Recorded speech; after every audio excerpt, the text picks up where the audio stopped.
buenos días a todos. Espero en el Señor que puedan estar bien. Es bueno poder verles nuevamente por este medio, obviamente en vista de las circunstancias del país y que Santiago volvió a la fase 2. Obviamente no podemos juntarnos, pero tenemos este medio para poder comunicar y hablar también de las Escrituras. Así que le doy gracias al Señor por permitirnos también compartir este día y también aprender más de su palabra. Así que quiero comenzar orando al Señor, pidiéndole ah, que nos guíe también en todo lo que vamos a hablar y entendiendo obviamente que Él haga su obra en nuestras vidas. Ya, vamos a ver. Padre, te damos gracias por este tiempo, gracias por tu palabra, gracias porque nos bendice, Señor, nos ayuda y nos permite aprender, entender, Señor, las verdades que ahí están establecidas, Señor.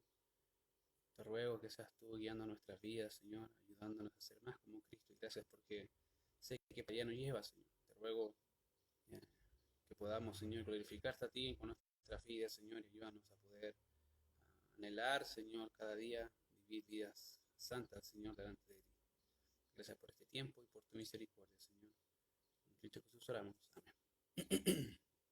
Ok, solamente algunas cosas antes, obviamente, de ver las escrituras. Una de ellas, obviamente, recordarle algunos de los avisos. Creo que el Instituto Bíblico ya ha finalizado y la idea hoy es para aquellos que quieran participar del Instituto Bíblico.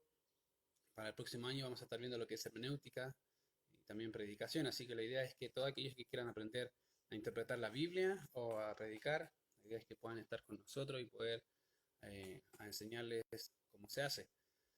Así que eso vamos a estar viendo todo el próximo año y obviamente ayudarles también a poder comunicar la verdad del Evangelio. Así que son cosas que queremos que la gente aprenda, entienda y pueda disfrutarlas. Así que juntamente con eso también entender y ayudar a otros también a comunicar el mensaje. Así que para el próximo año tenemos esa materia para los que quieran participar. En segundo lugar, recordar obviamente el día miércoles, 20 horas, tenemos nuestro culto familiar donde estamos tratando de comunicar a las familias de la Biblia. Ahí va a notar que hay muchas familias y también hay dentro de ellas hay muchos pecados y vemos cómo el Señor también trata con cada familia, con cada individuo y qué queremos ver y qué dice el Señor, cómo Él obró, cómo Él quiere que vivamos nuestras vidas familiares en virtud de lo que dice su palabra. Así que la, la idea es que si quiere participar, venga 20 horas día miércoles, ¿ya? Sin ningún problema, estamos ah, juntándonos también la iglesia. Así que día miércoles 20 horas tenemos nuestro culto y día ah, domingo tenemos también nuestras predicaciones en realidad, que serían a las 9 de la mañana y a las 11:30 de la mañana. Así que la idea es que pueda también comunicar y acompañarnos el día, la mañana, la primera culto, que es ahora, estamos hablando de la carta a los Efesios. Las semanas anteriores no pudimos, hicimos un paréntesis para hablar un poco de los dones de forma muy general, muy rápida. Y en el segundo culto estamos hablando también de lo que es uh, la carta a los Corintios. Así que la idea es que pueda estar en uno de los dos. Así que eso queremos motivarte a estudiar la Biblia. Y hay un aviso importante también que queremos ya empezar a difundir sobre las juntas, a los cultos del próximo año. Como no sabemos en realidad cómo va a estar todo el próximo año en el país, cómo va a estar, cómo se van a dar las cosas, hemos decidido hacer 3 cultos del próximo año. Eso significa que el día martes va a haber culto, día jueves va a haber culto y día domingo va a haber culto. Así que, querido, prepárese porque ya el próximo año se viene obviamente con más cultos en la semana y eso obviamente porque no tenemos la posibilidad de juntarnos el día domingo 2 veces, pero sí podemos juntarnos en la semana, así que si Dios lo permite y nos ayuda con eso, vamos a tener 3 cultos, día martes, día jueves y día domingo, ¿ya? Así que eso espero que le anime, por lo menos a mí me anima, a nosotros nos ha animado, porque tenemos más opción de poder hablar del Señor también, también es un desafío. Tener más cultos también es un desafío para nosotros, pero también un ánimo para poder comunicar la verdad del Evangelio a la iglesia. Queremos ayudarte con eso y queremos también que el Señor sea conformando nuestras vidas a la imagen del Señor. Así que ese es un aviso que queremos ya empezar a difundir Ahora los hermanos que están viendo el video, que están viendo en vivo, y para aquellos que no van a estar viendo en vivo, la idea es que puedan saber que el próximo año vamos a tener culto el martes, el jueves y el domingo. ¿Ya? Martes, jueves y domingo, por si acaso. No sé por qué me tinca que va a pasar que alguien va a preguntar, ¿y cuándo es el culto el próximo año? Y va a venir el miércoles y lo más seguro es que no va a encontrar a nadie acá. Por eso queremos hacerlo con anticipación, para que obviamente pueda asistir el día martes, el día jueves y el día domingo sin ningún problema. ¿Ok?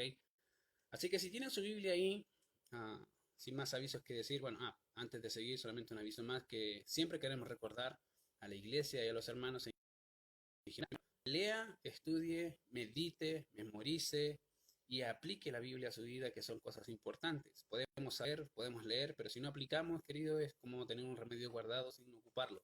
No te va a hacer efecto. Así que la idea es, querido, que aplique la Biblia a su vida, que sea obediente a ella y que se sujete a lo que el Señor le ha dicho. Así que esa es la primera cosa que queremos motivarte a hacer. Segundo, ora por los hermanos, por los enemigos, por el país, ora por las autoridades, ora a tiempo y fuera de tiempo. Es nuestro deseo, querido, que entiendas que es una labor que necesitamos hacer a diario. No es solamente, y no creo que entendamos que sea algo rutinario, algo normal, algo que ya tengo que hacerlo porque tengo que hacerlo, ¿no? En realidad eso marca la vida del creyente, de dependencia. Eso es algo importante que te animamos a hacer. Y todo, predica el evangelio. Son cosas que necesitamos hacer. Todo aquel que ama a alguien va a hablar de ese alguien. Querido, si tú amas al Señor, vas a predicar del Señor, vas a hablar del Señor, y queremos motivarte a hacer eso. Habla del Señor a tiempo y fuera de tiempo, que es lo que Pablo habla, dice a Timoteo. Y es una orden que el Señor nos ha mandado a hacer a la iglesia, de hacer discípulos, de predicar el evangelio a toda criatura. Así que, querido, sin ánimo de ser majadero, queremos ser obedientes, y esa es la cosa por la cual queremos recordarte siempre qué es lo que el Señor quiere con tu vida. ¿Ok?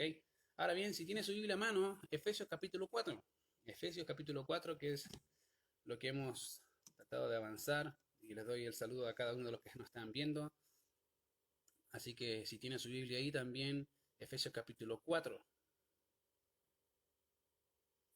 Efesios capítulo 4, a cada uno de los que nos están viendo les saludo también en el Señor, espero que estén bien.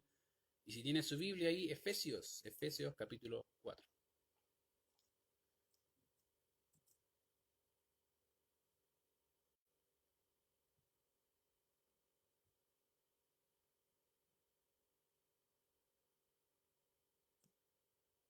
Verso 1 hacia adelante, dice así: Yo pues, preso en el Señor, os ruego que andéis como es digno de la vocación con que fuisteis llamados, con toda humildad y mansedumbre, soportándoos con paciencia los unos a los otros en amor, solícitos en guardar la unidad del Espíritu en el vínculo de la paz, un cuerpo y un espíritu, como fuisteis también llamados en una misma esperanza de vuestra vocación, un Señor, una fe, un bautismo, y un Dios y Padre de todos, el cual es sobre todos y por todos y en todos.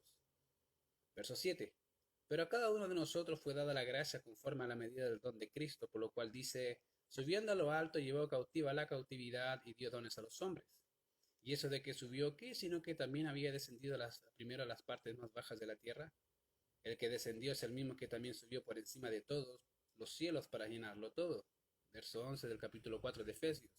Y el mismo constituyó a unos apóstoles, a otros profetas, a otros evangelistas, a otros pastores y maestros, a fin de perfeccionar a los santos para la obra del ministerio, para la edificación del cuerpo de Cristo, hasta que todos lleguemos a la unidad de la fe y del conocimiento del Hijo de Dios, a un varón perfecto, a la medida de la estatura de la plenitud de Cristo, para que ya no seamos niños fluctuantes, llevados por donde quiera de todo viento de doctrina, por estratagemas de hombres que para engañar emplean con astucia las artimañas del error. Ahora, la semana pasada o las semanas anteriores hemos estado hablando y hemos visto cuál era el propósito de los dones y o ministerios que el Señor ha otorgado a la iglesia, y pudimos observar que ellos son dados para el perfeccionamiento de los santos, o para el equipamiento, para equipar a los santos, lo cual se desarrolla por medio del ministerio, obviamente, de la palabra, como el Señor nos permite conocerlo a Él en las Escrituras, y son ellas mismas las que nos redarguyen, nos exhortan, nos corrigen, nos guían en la senda correcta y nos instruyen en justicia. Es por medio también de la oración constante en devoción al Señor, en la cual también podemos desplegar nuestros corazones y peticiones al Señor, nuestros agradecimientos, acciones de gracias, etcétera, a nuestro Padre y también nos permite entender y reconocer y reconocernos dependientes al Señor por medio de ese medio de comunicación. Pero también vimos que el sufrimiento es parte también del desarrollo o del equipamiento de los santos, que en estricto rigor lo que hacen es formar más el carácter de Cristo en nosotros. Y yo le dije que obviamente a nadie de nosotros nos gusta sufrir, pero queridos, el Señor no dijo que no íbamos a sufrir, al contrario, Él dijo que íbamos a sufrir y es parte del plan de Dios el sufrimiento en la vida de los creyentes. Como dije, eso forma el carácter del creyente a ser más como Cristo, y si Él participó de sufrimiento, es necesario también que la iglesia participe de lo mismo que su Señor. Cada uno, querido, de esos aspectos son esenciales y nos equipan, nos preparan, nos ayudan uh, para hacer para llevarnos a donde el Señor nos quiere llevar. Pero también vimos que los dones son dados para la edificación del cuerpo de Cristo. ¿Se acuerdan? Habíamos hablado de eso, que cada uno de los dones que el Señor ha dado, independientemente sea la lista que vimos en Efesios capítulo 4 o la que aparece en 1 Pedro capítulo 4 o en Corintios capítulo 12 o en Romanos capítulo 12, cada uno de ellos son dados a la iglesia para la edificación, para construir o ayudar al hermano a ser más como Cristo. Había dado un ejemplo la semana pasada que obviamente si hay un hermano que tiene el don de servicio muy marcado y hay otro hermano que no lo tiene, va a aprender cómo es que el Señor sirvió en este mundo, porque los dones básicamente muestran el carácter de Cristo en relación con nosotros. Entonces, cuando tú ves a alguien servir o ocupar sus dones, lo que estás viendo básicamente es algo parecido a Cristo. Y eso es la cosa en la cual todos podemos ser edificados. Si tú tienes el don de misericordia, vas a aprender a tener misericordia como ese hermano que lo tiene, y nos permiten ver la obra del Señor en cada uno de nosotros y maravillarnos como el Señor hace su obra en medio de su pueblo. Así que eso es importante para cada creyente, porque cada uno de los creyentes tiene don o dones que le han sido otorgados por parte del Señor para que Él las ocupe para edificación. Habíamos hecho una pregunta la semana pasada y la pregunta consistía básicamente en lo siguiente: ¿hasta cuándo se llevará a cabo esa obra de ser perfeccionados?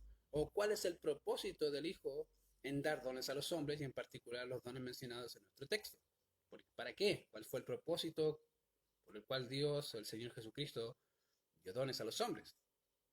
Y vimos en el verso 13, y ahí está el propósito que el Señor da o por qué los da. Dice ahí: hasta que todos lleguemos a la unidad de la fe y del conocimiento del Hijo de Dios, a un varón perfecto, a la estatura de la plenitud de Cristo. Y se dice Efesios capítulo 4, verso 13. Ahora, es interesante notar, querido, la manifestación de los dones a la iglesia por medio del Espíritu Santo. Obviamente tiene un propósito común, y ahí está. Creo que lo puede ver muy fácil: hasta que todos lleguemos.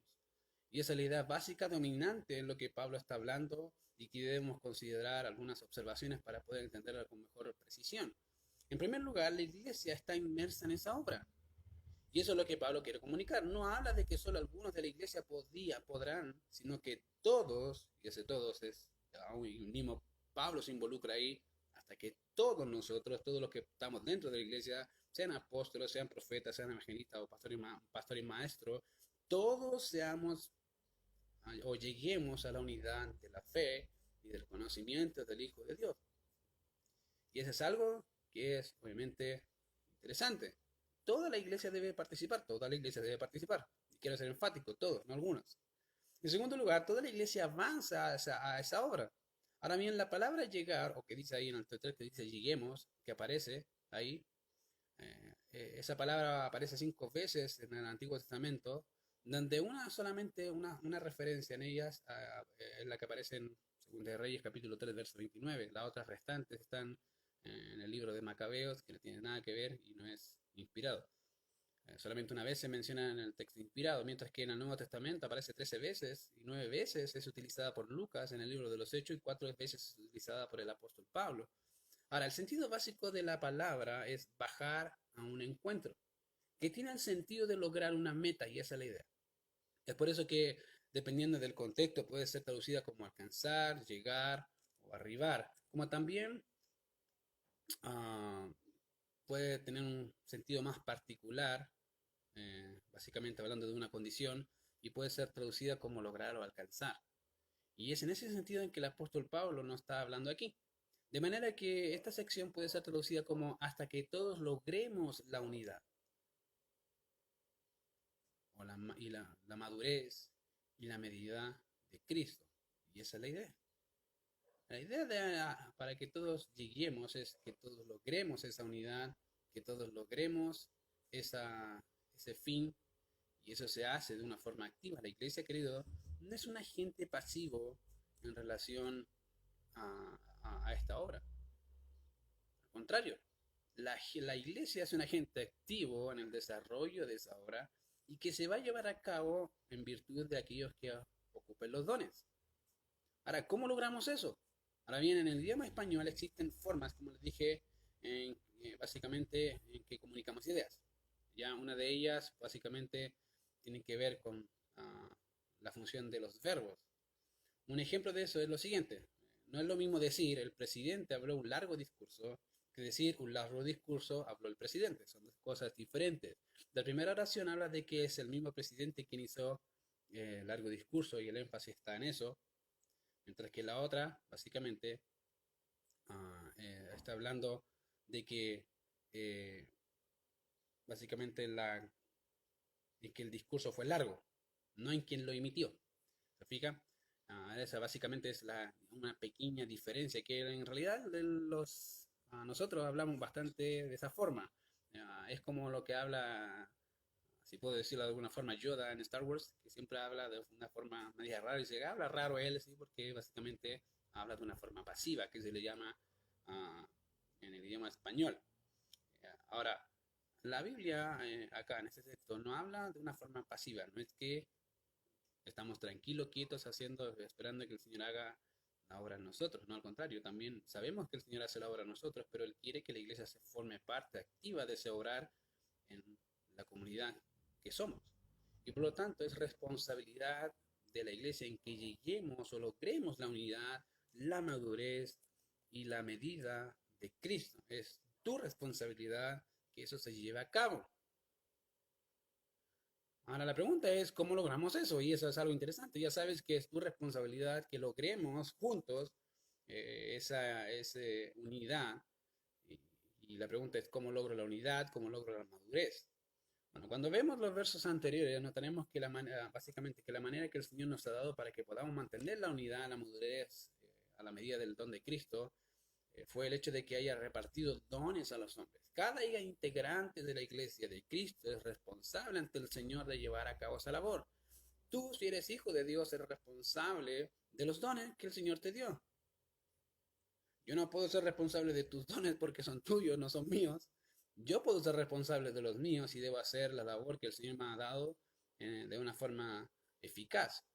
Tengo los medios para hacerlo y es su palabra, el Espíritu Santo, la oración. Tengo los medios necesarios para poder llevar a cabo esa obra.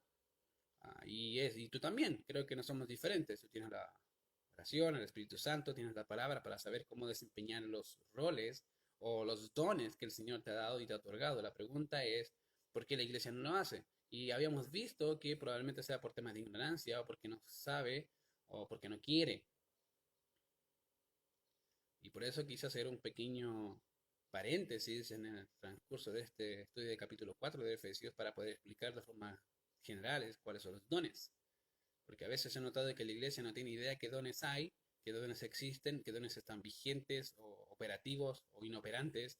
No tiene idea de eso y lo que escucha generalmente son cosas equivocadas en cuanto a los dones. Querido, cada miembro del cuerpo de Cristo tiene por lo menos un don. Si tú eres creyente, pues tienes por lo menos un don. Y la pregunta hoy es, ¿qué don qué tengo?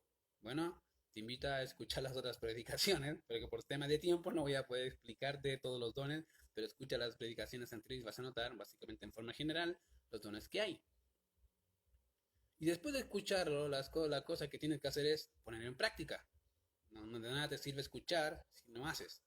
¿Ya? Como dije al principio de comenzar la transmisión, dije, si tienes un remedio y lo guardas, no te sirve. Necesitas ocuparlo para recuperarte. Bueno, si sabes esa verdad y no lo ocupas, no te sirve de nada. Si no lo haces, no te sirve de nada.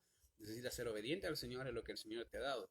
Cada integrante de la iglesia de Cristo es responsable ante el Señor de llevar a cabo esa labor.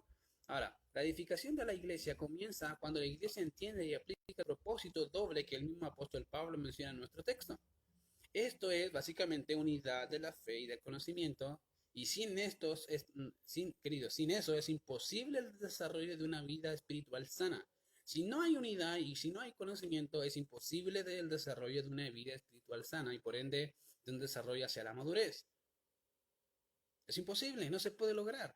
Por lo tanto, el primer propósito que la iglesia debe mantener es la unidad. Ahí está.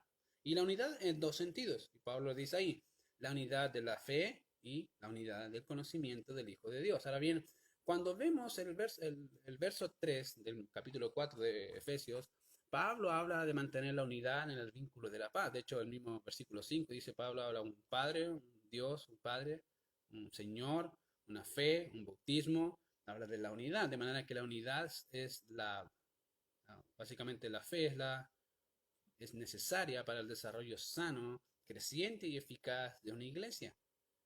De eso debemos entender que cuando Pablo habla de la unidad de la fe, no se está refiriendo, como mencioné hace algún tiempo, a uniformidad. No es que cada miembro debe vestirse de la misma forma, no. Y a veces creo que las iglesias entienden unidad como uniformidad, son cosas totalmente diferentes. Tampoco se está hablando del tipo de fe salvadora que es necesaria al momento de la salvación. Aquí no está hablando de la fe inicial. La palabra fe aquí tiene el sentido más amplio y vale decir el conjunto de doctrinas como tal o de verdades cristianas. Y eso es lo que Pablo está hablando, que seamos unidos en ese sentido, en el conjunto de las doctrinas o las verdades cristianas. Ahora, para ejemplificar algo de ese punto, solo quiero mencionar una de las cartas que estamos estudiando, que es la carta a los Corintios. Vemos ya muy rápido en el capítulo 1, capítulo 2, capítulo 3, su falta de unidad.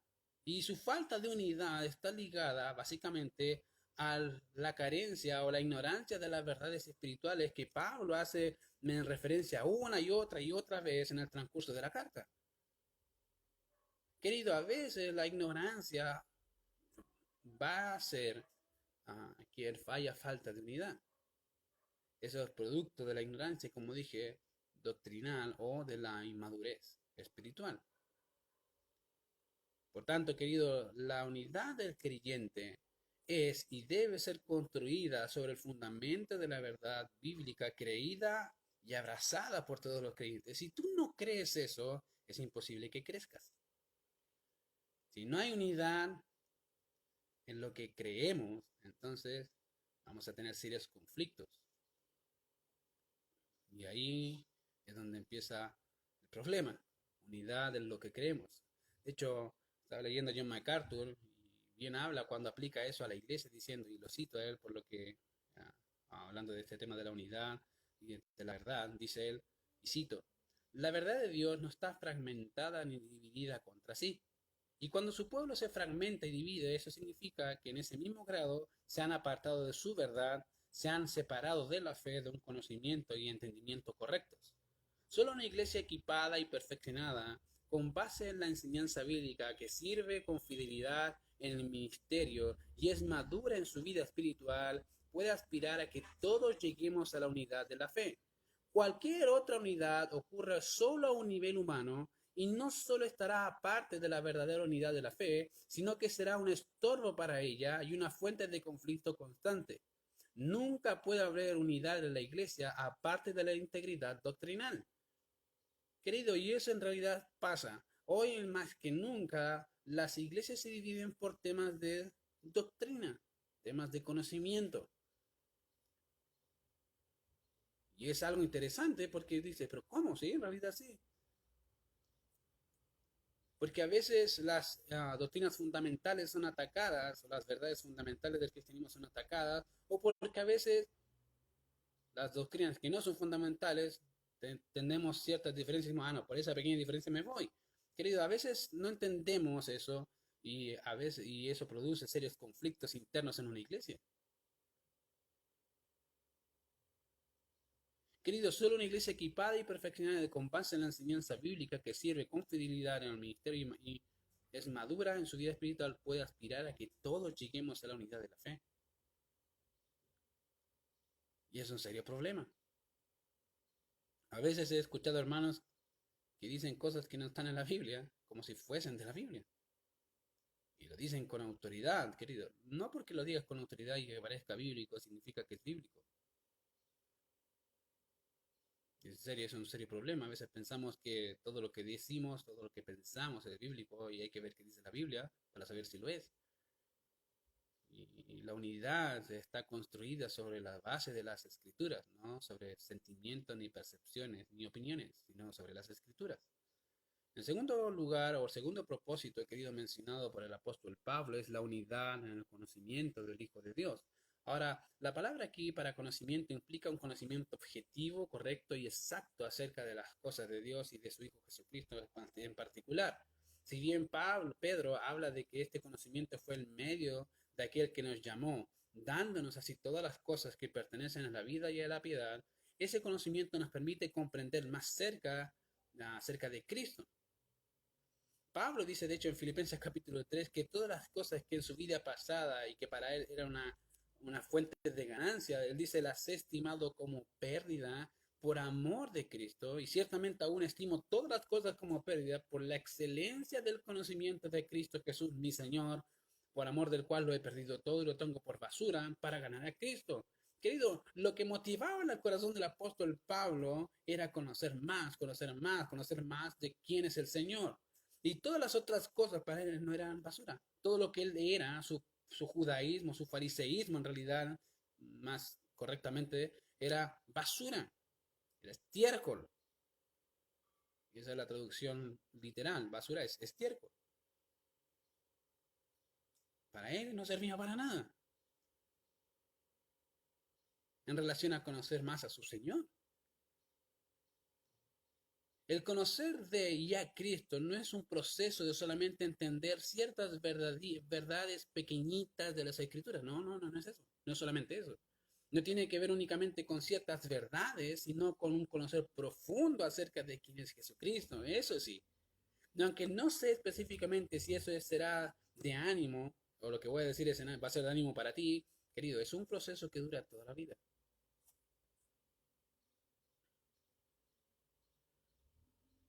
Es un proceso que dura toda la vida, no es un proceso que es, ya, sigue ciertos pasos y vas a conocer más del Señor. No. Es un proceso creciente y continuo que dura todo el tiempo en que estemos acá y hasta la eternidad. Querido, muchos ya llevan años en la carrera, otros están recién comenzando en la carrera. Debemos decir, dijo, todas las cosas las estimo como pérdida por la excelencia del conocimiento de Cristo Jesús, mi Señor. Eso deberíamos decir, no me importa lo demás, lo que me importa es conocer más, conocer más, conocer más. ¿Más de quién? De Cristo. Quiero conocer más de Cristo. Quiero saber más de Él. Quiero imitarlo más a Él. Hay una alabanza hablando de ser más como Cristo, que hace mucho tiempo escuché, que dice, ¿cómo imitar al Maestro? ¿Cómo imitar a Jesús? Si paso tan poco tiempo buscándolo en oración. Y es verdad, ¿cómo imitar su palabra, su santo toque de amor, si apenas leo la Biblia, si apenas escucho su voz, dice la canción? Y analizar nuestras vidas, creo que podríamos decir, es verdad, paso tan poco tiempo en la Biblia, tan poco tiempo en la meditación de las verdades escritas ahí, tan poco tiempo en oración, ¿cómo voy a poder ser más como mi maestro? Y es algo interesante. Querido, todas las cosas debemos estimarlas como pérdida por excelencia del conocimiento de Cristo Jesús, nuestro Señor. Si antes eras algo, querido, ya no eres nada en realidad. Y debería ser tu deseo, no ser nada por ser más como Cristo. Y esa es la idea. Morir en nosotros para ser más como Él. Eso manifiesta la unidad ah, de la fe aplicada a la iglesia en un conocimiento profundo de su Señor y de las verdades desarrolladas ahí. También vemos la unidad en el conocimiento del Hijo de Dios, que es la segunda característica o el segundo propósito que vemos él ahí. Básicamente, mencionado por el apóstol Pablo, la unidad en el conocimiento del Hijo de Dios. Ahora, la palabra aquí para conocimiento, como dije, implica un conocimiento objetivo, correcto y exacto, y esa es la idea.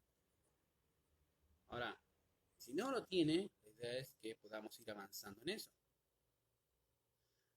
Y la tercera característica, querido, de una persona así, es básicamente a un varón perfecto, a la medida, la estatura de la plenitud de Cristo. Y esa es la idea. Una iglesia que crece y que es una en conocimiento, que es una en fe, va a ser una también, va a ser perfecto, va a ir creciendo en perfección. Ahora bien, la palabra perfecto aquí tiene el sentido de maduro, no de impecable, son dos cosas diferentes. Aquí la palabra tiene que ver con maduro y en cuanto a la propia conducta y vida. Ahora, dicha madurez debe ser semejante, y ahí dice a la medida de la estatura de la plenitud de Cristo. O sea, esa es la estatura, esa es la medida correcta a la cual debemos apuntar. Cristo es nuestro modelo a seguir y es hacia Él y es a Él que somos transformados día a día. Querido, si tú no entiendes eso, vas a tener un problema con Dios. Tú vas a tener un problema. Dios no tiene problema. Creo que el problema lo tenemos nosotros. Porque Él dice que Él, de hecho, en Romanos capítulo 8, verso 29 dice, porque a los que antes conoció también los predestinó para que fuesen hechos conforme a la imagen de su Hijo, para que Él sea el primogénito entre muchos hermanos. De manera que el Señor día a día nos está llevando a ser y ser conformados a la imagen de Jesucristo, quieras o no quieras. De manera que el creyente es un luminar en este mundo que refleja el carácter de Cristo en la tierra. Esto nos dice que debemos andar y vivir como el anduvo, como dice 1 Juan capítulo 2, verso 6. Esto nos dice que debemos vivir en obediencia, en amor, en una íntima y eterna comunión con el Padre, como lo hizo el Señor. Y eso lo hace el mismo Espíritu Santo en el creyente. Querido, si no es nuestro deseo ser más como Cristo y eres creyente, querido, déjame decirte que hay un problema. El Señor te va a llevar a eso. Debe ser tu anhelo ser más como Cristo. Conocerlo más a Él. Y es el mismo Espíritu Santo que nos lleva a esa transformación y que nos permite vivir en obediencia a la palabra y que quiere vivir y que hace que queramos vivir reflejando más al Señor. Esa era la meta del apóstol Pablo y es la nuestra, ser más como Cristo. Yo no sé si hoy te levantaste y le dijiste, Señor, quiero ser más como Cristo. Pero si no lo hiciste, deberías hacerlo, ser más como Cristo. Y Señor, permíteme hoy ser más como Él. Padre, permíteme ser más como tu Hijo y ser luz en este mundo para que la gente, al ver las obras que tú has dispuesto de antemano en mi vida, puedan glorificarte a ti al verlas ejecutadas. Es algo que debería ser algo en realidad importante para tu vida y para mi vida. Ahora la pregunta es ¿por qué o para qué debemos vivir unidos en la fe, en el conocimiento y en un crecimiento continuo? ¿Para qué? Bueno, mira lo que dice el verso 14. Para que ya no seamos niños fluctuantes, llevados por donde quiera de todo viento de doctrina, por estratagemas de hombres que para engañar emplean con astucia las artimañas del error. Ahí tienes el propósito. ¿Para qué? Ahora, fíjate que el texto dice para que ya no seamos niños fluctuantes. Notemos, y creo que noten el contraste que hace el apóstol Pablo entre maduro o perfecto, que aparece en el verso 13, y niño fluctuante, que aparece en el verso 14. Es interesante notar esto porque nos habla de un estado. Ahora bien, entendamos algo, querido. En un sentido físico, todos, de hecho todos, comenzamos como niños, como infantes, como bebés. Poco a poco avanzamos hacia la madurez, crecemos y nos desarrollamos. Empezamos a conocer y a entender de otra manera las cosas que cuando niño eran un serio problema, ahora ya no lo son. Y esa es la regla de la vida en realidad. Pienso que todos podemos entender el desarrollo normal de una vida física, pero cualquier padre o madre que con cordura, que entiende eso, si viera a su hijo que no crece o no se desarrolla, que no puede comprender, a pesar del tiempo que lleva y de los años que lleva, con facilidad el transcurso a las cosas que se le plantean, que no puede entender ciertos conceptos que para su edad son necesarios y de hecho ya pasó su edad para ser entendido y no la entiende, y que aún su cuerpo físico no crece, no se desarrolla como debería desarrollarse, creo que rápidamente entendería que si el niño tiene un problema y que es necesario llevarlo rápidamente a un médico para que pueda ver qué pasa. Creo que cualquier padre podría ver eso y decir, mi hijo tiene un problema porque veo que pasa el tiempo y no crece, no solamente de tamaño, su conocimiento, su entendimiento tampoco crece, puede tener un problema serio y uno se preocuparía. Bueno, cuando hablamos de la vida espiritual es exactamente lo mismo.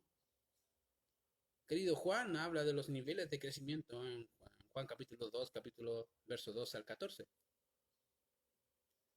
Y él los describe ahí como os escribo a vosotros hijitos, a vosotros padres y a vosotros jóvenes. Estos son los niveles de madurez, básicamente tres. Hijito, padre, joven. Y es básicamente, querido, y es es, naturalmente hablando, es correcto. La misma naturaleza nos habla de esa estructura, que hay niños, hay jóvenes, hay padres, hay adultos, maduros. Ahora quiero que entiendan bien eso, querido, porque puede tener un serio problema, para que pueda analizar su propia vida y decir, ok, ¿en qué nivel estoy? Cuando Juan habla de los hijitos, también lo describe diciendo en el verso capítulo 1, capítulo 1 de Juan capítulo 2, verso 12 al 14, lo describe diciendo porque vuestros pecados os han sido perdonados por su nombre, en el verso 2, y en el verso 13, perdón, dice, porque habéis conocido al Padre.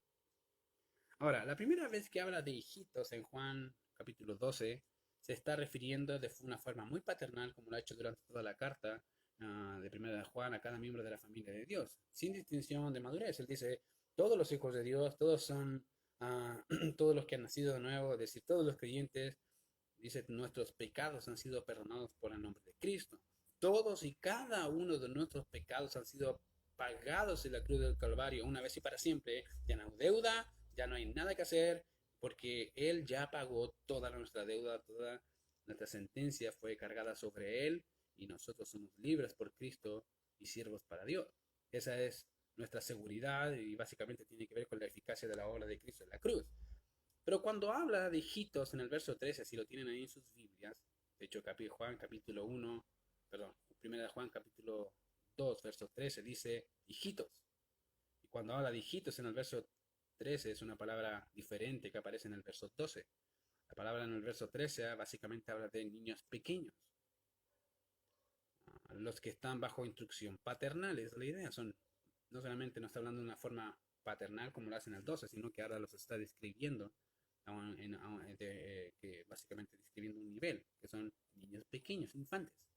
Esos pequeños en realidad son ignorantes, son inmaduros, necesitan de cuidado constante y guía. De la misma manera que un bebé está conociendo a sus padres en el transcurso en que se desarrolla, está conociendo más de su carácter, más de su persona, de vez en cuando le toca la nariz, ¿se acuerdan? Lo que han tenido hijos, van a saber muy bien eso, le toca la nariz, los ojos, y está experimentando de forma muy cercana quién es su padre, cómo es su carácter, a quién es su madre, qué es lo que les gusta, qué es lo que no les gusta, y empieza a disfrutar esa relación íntima con Dios o con su padre. Bueno, lo mismo pasa con el área espiritual.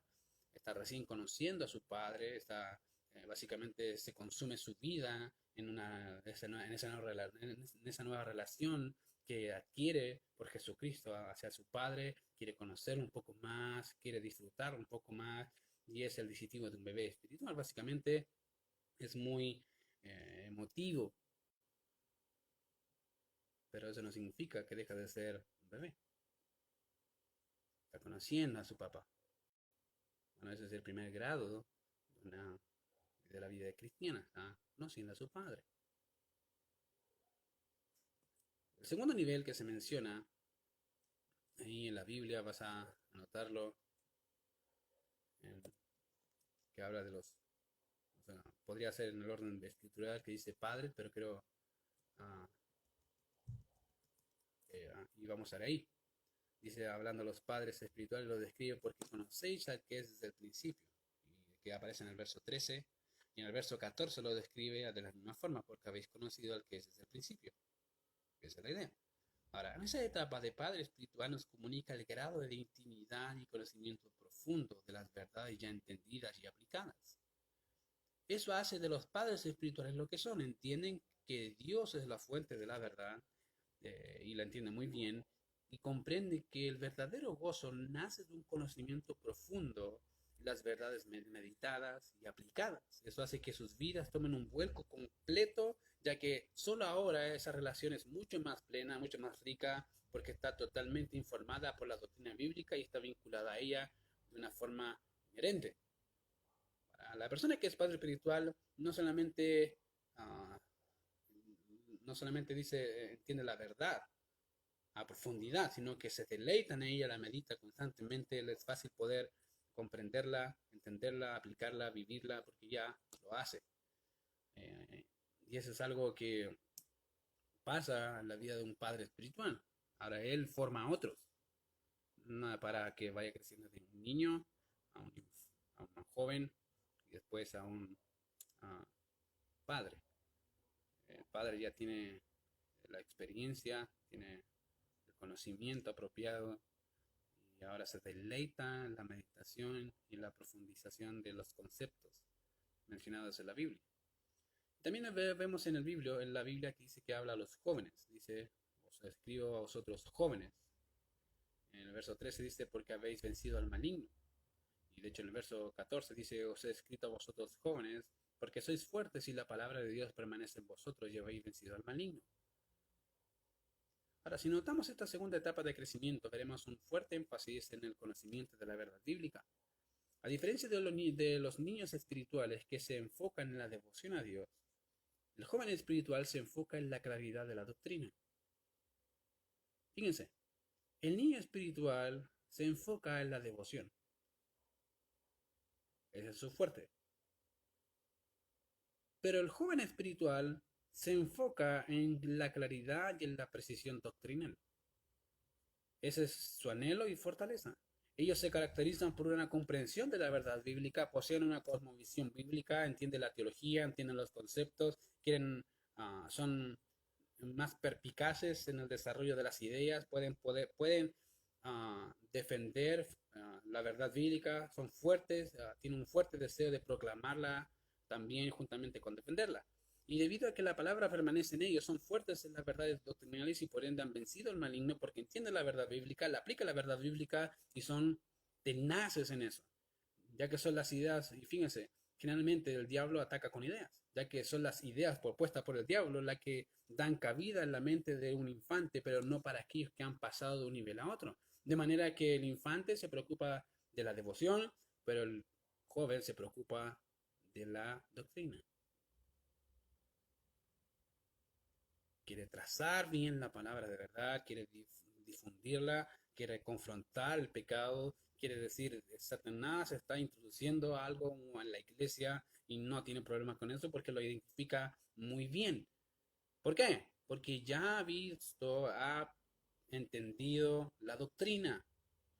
La diferencia de un padre es que el padre no solamente la ha entendido, ahora él la medita y la disfruta a un nivel mucho más profundo. Una persona una, de nivel joven o de nivel bebé. Ahora, querido, entendiendo esos conceptos muy generales de lo que es un padre espiritual, de lo que es un joven espiritual y de lo que es un niño espiritual, la pregunta es, ¿cómo puedo crecer? Si quieres, y eso no sé si te preocupa, pero antes de hacer esa pregunta es, para ti, ¿en qué nivel estás? ¿Eres un bebé? ¿Eres un joven? ¿O eres un adulto? Querido, aquí no importa la cantidad de tiempo que lleves en una iglesia, no importa. Puedes llevar 20 años y ser un bebé espiritual. No has avanzado. Puedes ser un joven espiritual que se quedó pegado en la juventud y no quiere avanzar porque le agrada eso. No quiere. Pero querido, el desarrollo humano nos dice que uno pasa de joven a adulto. Lo mismo pasa en la vida espiritual. ¿Cuánto tiempo llevas escuchando Biblia, sabiendo Biblia y todavía se están en un nivel que tú dirías, en realidad soy un infante, sigo pegado en la devoción, entiendo algo de doctrina, pero todavía no soy capaz de defenderla porque no puedo hacerlo? No estoy en ese nivel, sigo siendo un niño, estoy pasando de un infante a un joven, pero con mucha dificultad. Buena pregunta. Y es una pregunta que debes hacer y analizar tu vida, decir en qué nivel estoy, cuánto tiempo ha pasado y todavía sigo estando en el mismo nivel.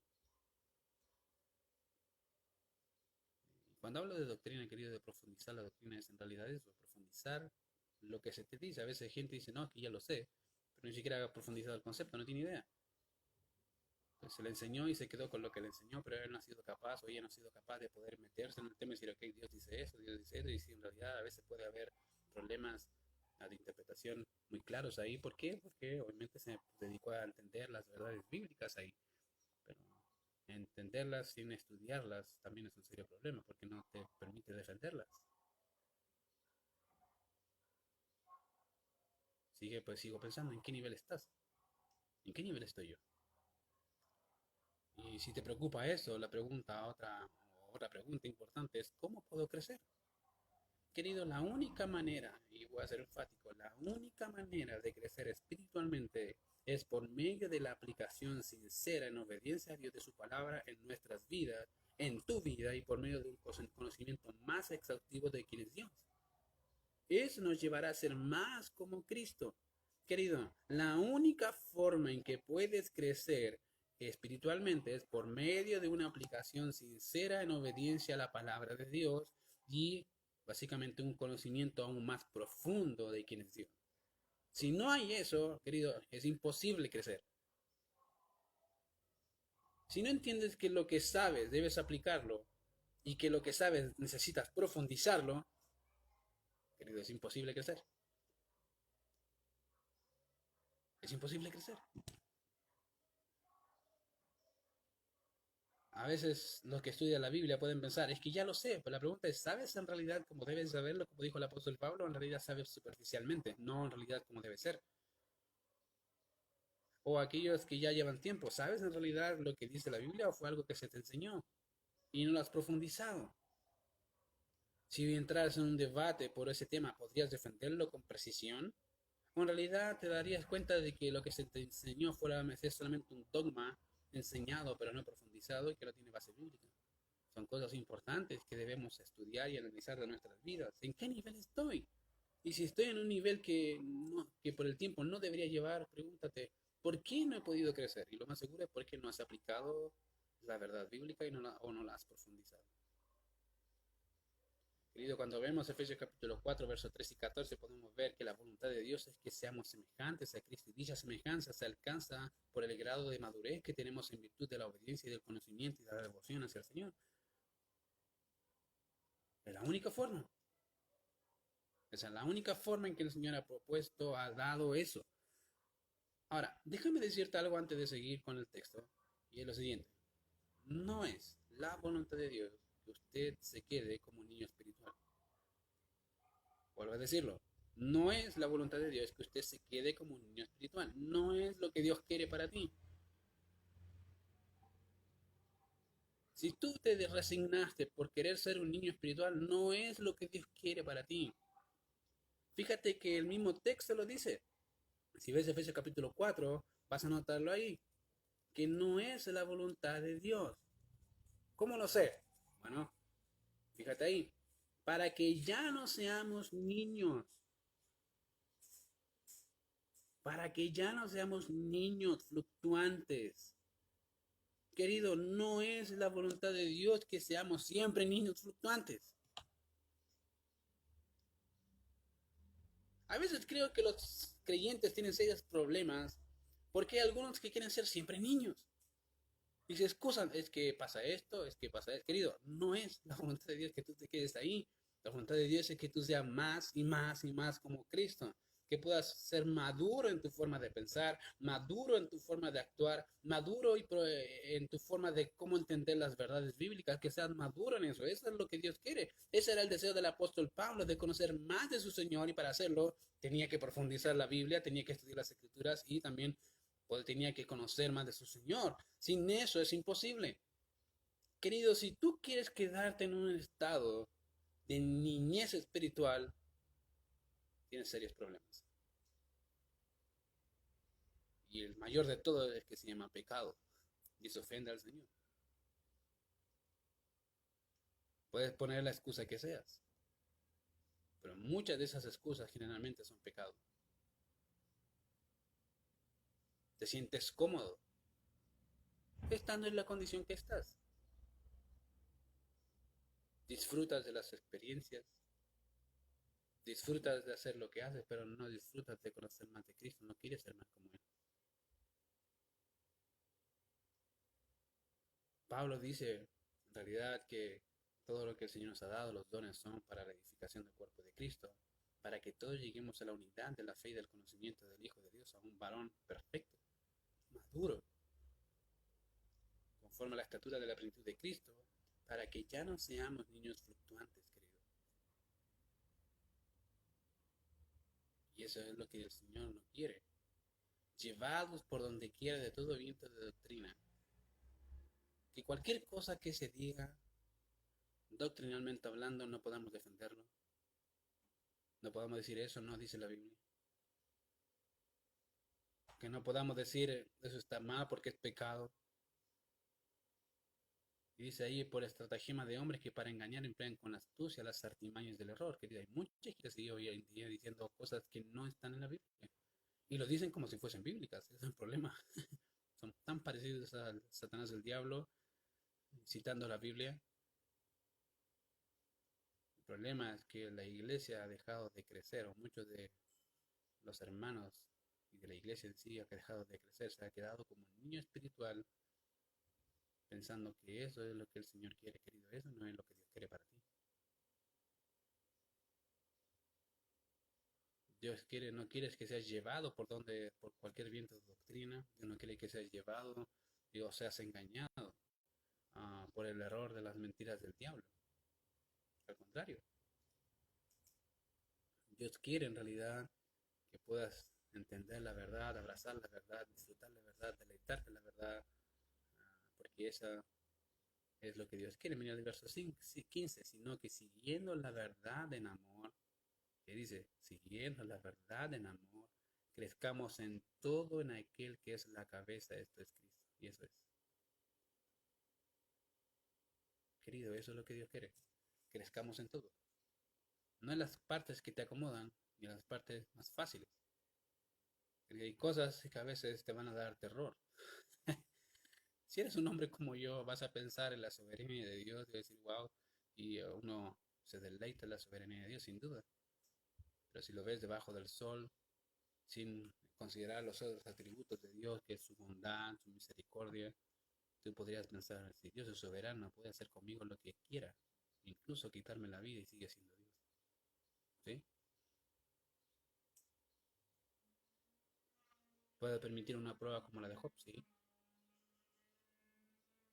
La pregunta es, ¿eso debería menguar nuestro deseo por amar a ese Dios? No, al contrario, porque vemos su gracia y su misericordia en la vida de cada una de las personas. En Job lo vimos, ¿te acuerdas? Que produjo en él un conocimiento más profundo. Cuando al terminar el libro de Job dice, de oídos te había oído, mas ahora mis ojos te ven. Por tanto, me aborrezco en polvo y ceniza. De alguna forma es como si sabía, entendía ciertos conceptos, ciertas ideas de quién eres tú, Dios, pero ahora entiendo aún más profundamente quién eres. Querido, siguiendo la verdad en amor, crezcamos en todo aquel que es la cabeza y esto es Cristo. Crezcamos a ser más como Él. ¿Este deseo ser más como Cristo? Buena pregunta. ¿Es tu deseo ser más como el Señor, como la cabeza de la iglesia? Y si lo es, ¿estás creciendo en eso? ¿Estás madurando? ¿O ha pasado el tiempo y te has dado cuenta que sigues siendo el mismo niño espiritual de hace 20, 30, 40 años atrás? Y que no has crecido ni has profundizado. Y por consecuencia no has anhelado saber más de tu Señor. ¿Qué puedes hacer? Bueno, querido, arrepiéntete. Te lo digo de verdad, con mucho amor te lo digo, arrepiéntete, vuélvete al Señor y conoce más a tu Señor. Porque en la eternidad vas a seguir conociéndolo a Él y adorándolo a Él. Vamos a orar. Señor, te damos gracias, Padre, por este tiempo, gracias por tu palabra. Gracias, Señor, porque nos anima, Señor, a seguir creciendo y conociéndote más a ti. Señor, nos falta tanto por conocerte, Señor. Y analizar mi propia vida, Señor, veo que me falta tanto, tanto, Señor, por ser más como tú. Me gustaría poder entender mucho más las verdades escriturales, Señor. Poder deleitarme mucho más, Señor, en quién tú eres, Señor. Perdóname, Señor, porque muchas veces he ocupado el tiempo en otras cosas, Señor, que son de muy infinito menor valor, Señor, que conocerte a ti. Señor, gracias porque ah, me has hecho pensar, Señor, en el tiempo que ocupo en relación, Señor, al estudio y la meditación, en relación con otras cosas, Señor, que no hacen eso. Te he pedido, Señor, que me ayudes a mí, primeramente, Señor, a poder seguir haciendo y ser más como tú. Ayuda a tu iglesia, Señor, a ser más como tú, Señor. Perdónanos si nos hemos quedado estancados en algún nivel espiritual, Señor, por comodidad, por pecado, por maldad, Señor. Justificándonos, Señor, a nosotros mismos, Señor, cuando en realidad eso no es lo que tú quieres, Señor. Te ruego que vuelvas a tu iglesia, Señor, a un conocimiento más profundo, a un deseo más ardiente por conocerte más a ti, por vivir más de ti, por hacer tu palabra viva, Señor, en este mundo perverso y malo, y que podamos glorificarte en el proceso, Señor. Gracias por este tiempo. En Cristo Jesús oramos. Amén. Ok, queridos, que el Señor les bendiga. Nos estamos viendo, si Dios lo permite, en esta semana, día miércoles. Y recordar, obviamente, el aviso que di al principio del próximo año, en virtud del tema de la pandemia, van a ser 3 cultos. ¿Ya? Va a ser día martes, día jueves y día domingo. Ya quiero que lo entiendan bien a los hermanos. Próximo año, 2021, van a haber 3 cultos: martes, jueves y domingo. Si usted viene el miércoles, no va a haber nadie, por si acaso. Así que día martes, jueves y domingo vamos a tener culto el próximo año. Así que hasta diciembre, hasta el fin de diciembre, ya uh, hacemos los cultos el día miércoles y día domingo. ¿Ok? Que el Señor les bendiga y espero que el Señor siga hablando sus vidas en el segundo culto o la segunda predicación, que es a las 11:30. Nos estamos viendo. Hasta luego.